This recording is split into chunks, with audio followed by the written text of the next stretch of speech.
Shalom. Mephibosheth here.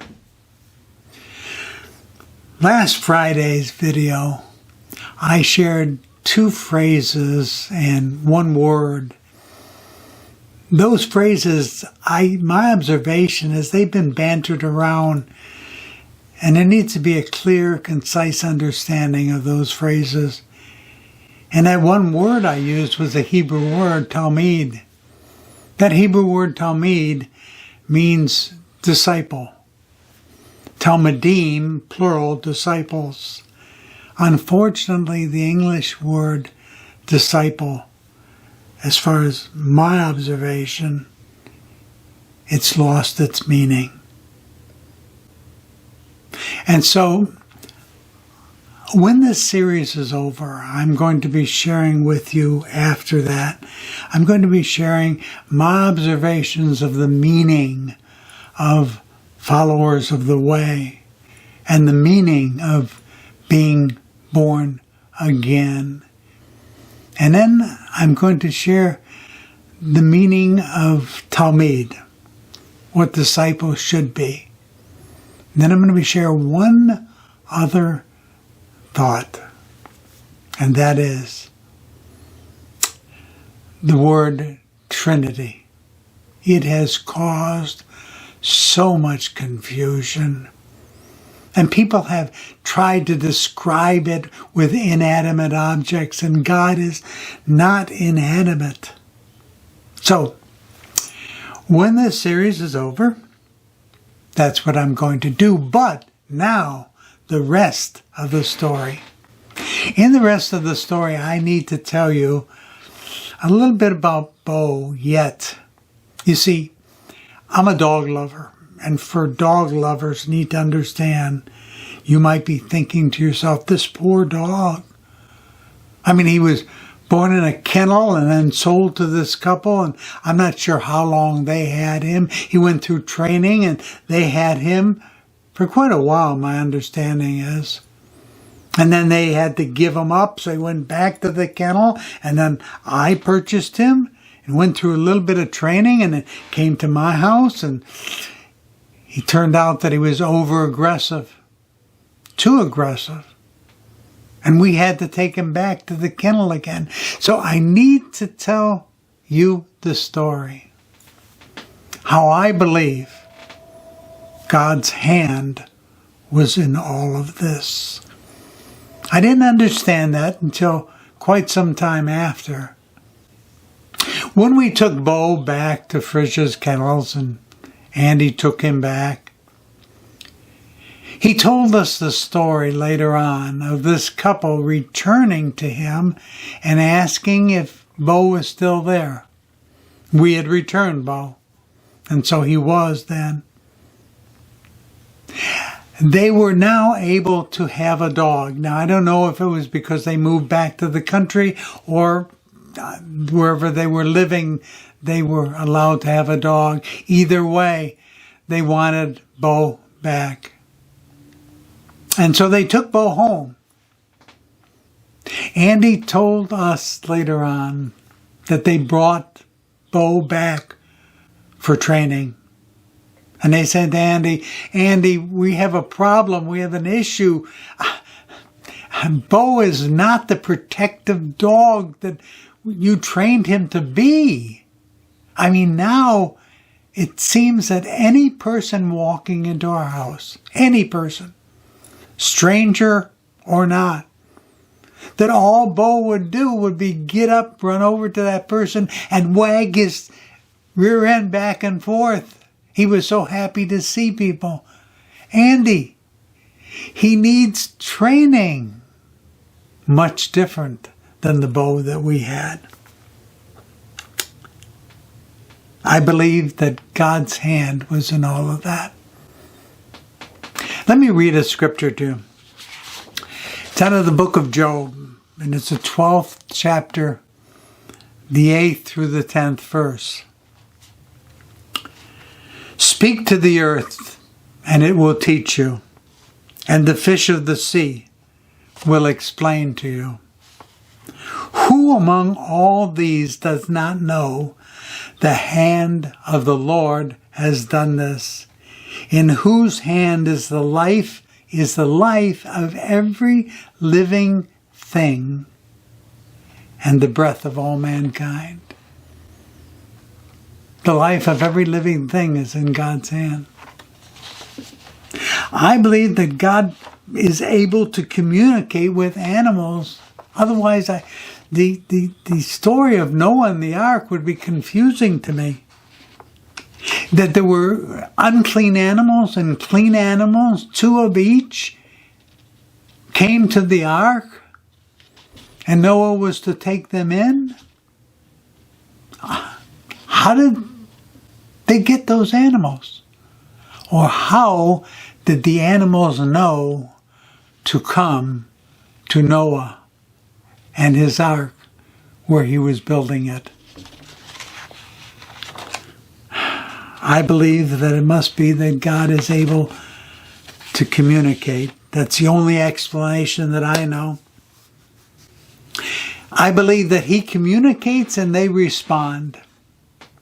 Well, how can you say that? I don't know how many of you read your scriptures.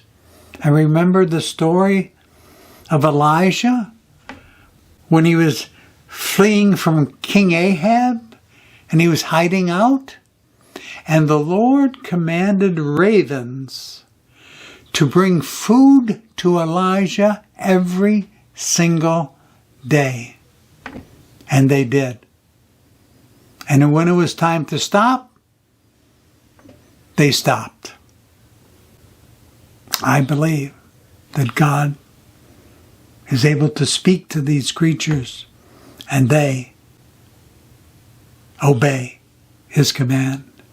All of you know, whether you're Jewish or whether you're a follower of the way or whether you're Christian or whether you're anything, whether you don't even believe in God, you know this story of Daniel in the lion's den.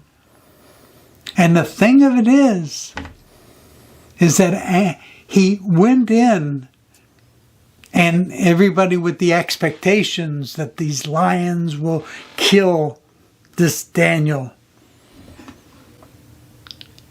And Daniel believed and knew that the Lord God of Israel, the God of Abraham, Isaac, and Jacob, would bring him out of that den untouched by the lions. And that's what happened. I believe that God communicated to the lions, and the lions normally tore people apart. But in this instance, they didn't. There are modern day stories of animals, I believe, led by God. I believe mine is one of those modern day stories. So for those that think that the actions of Bo were coincidence or chance, I want you to chew on the next part of this story. Last Friday, I ended with the crash and bang of my almost new four-door Thunderbird. I was on my way to pick up Bear. He and I had gone through our training for quite a while. Training was finished for now. Notice that I said training was finished for now, because that's what Andy would say. I crossed over the bridge from Detroit, USA into Canada. 23 miles from Frisia's kennels. Then came the crash. And when that crash happened, I was unshaken. I was not shaken in the least. But my fairly new Thunderbird sure was. Got out of the car, looked at the car, took a few steps back, looked at the car, and the frame was bent almost 90 degrees. And I looked, and down the road, about 30 yards on the side of the road was a gas tank, my gas tank. The person who hit my car was concerned because I was uncontrolled laughter when I looked at all of this. I can't explain it all to you.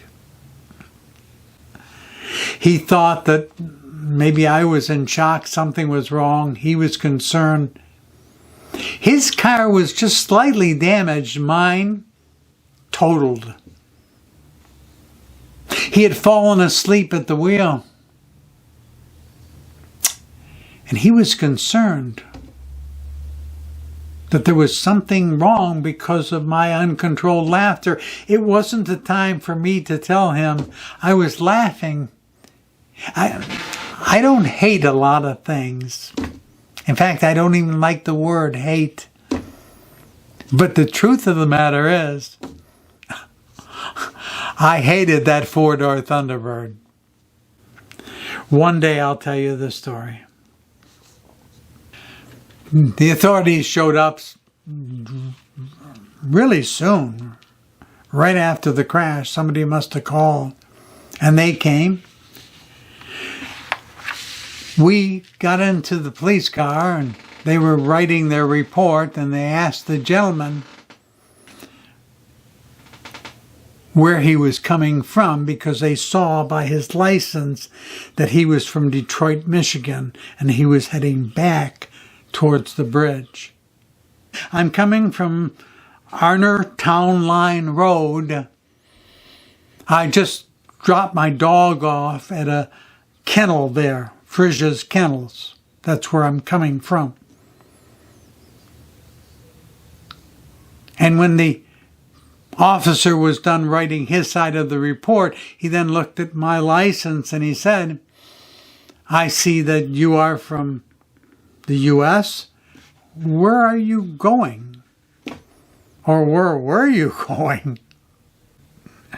And I said, I'm on my way to pick up my dog at Frisch's Kennels.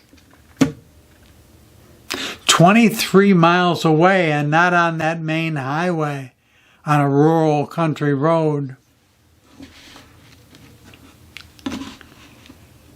I don't think they believed me, but I hadn't done anything wrong.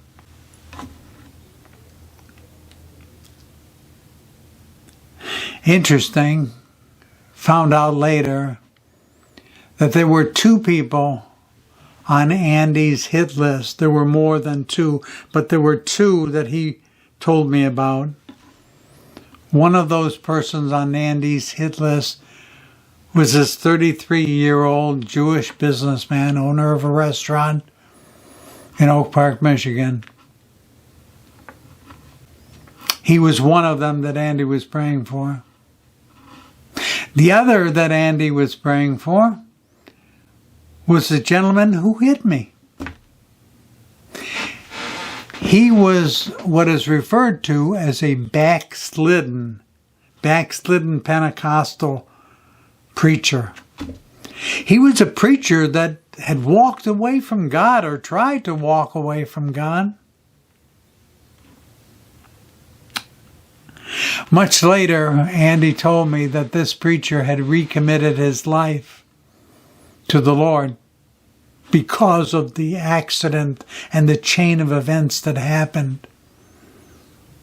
Some may assume that the reason that Richard Mephibosheth Lichtman became a follower of the way was because of that accident, and that accident had absolutely nothing to do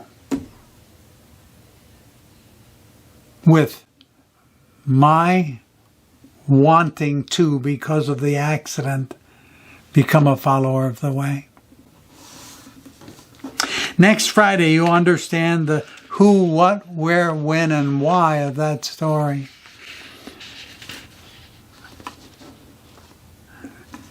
People will no longer assume, if they listen to this video, they will know how and why I became a follower of the way.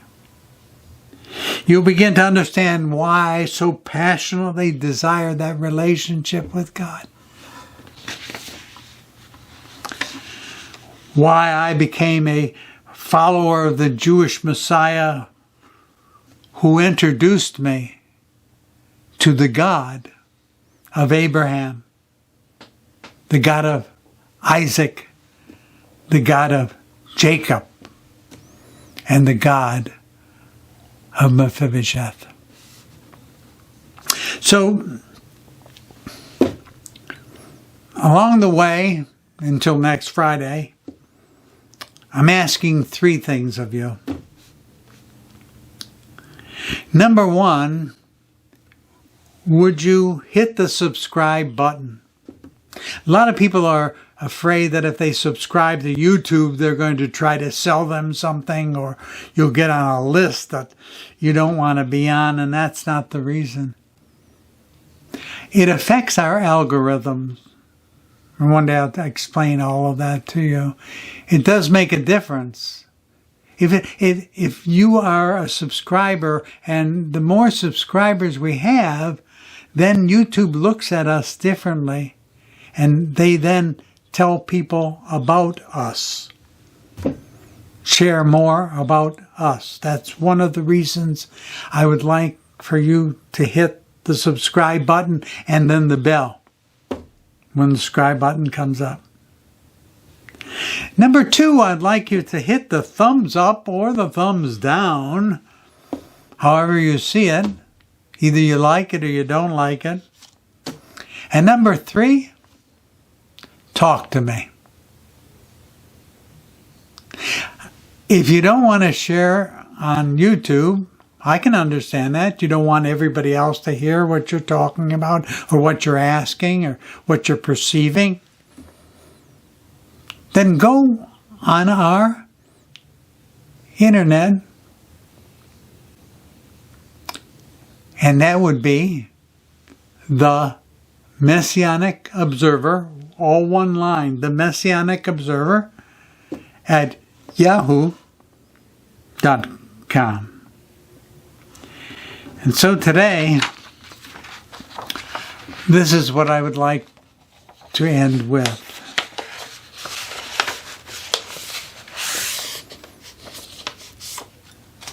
I would like to pray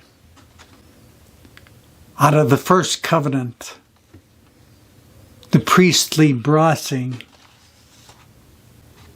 out of Numbers, the book of Numbers, the 6th chapter, beginning with the 22nd verse. And it starts like this. And the Lord spoke to Moses, saying, speak to Aaron, that's his older brother who became the priest, and his sons became priests under him. Speak to Aaron and his sons, saying, this is the way you shall bless the children of Israel. Say to them, and I say to you what they said continually to the people of Israel. The Lord bless you and keep you. The Lord make his face to shine upon you and be gracious to you. The Lord lift up his countenance upon you and give you peace. And it ends with this. And so they shall put my name on the children of Israel, and I will bless them. Bless them, Lord. Open ears to hear, eyes to see.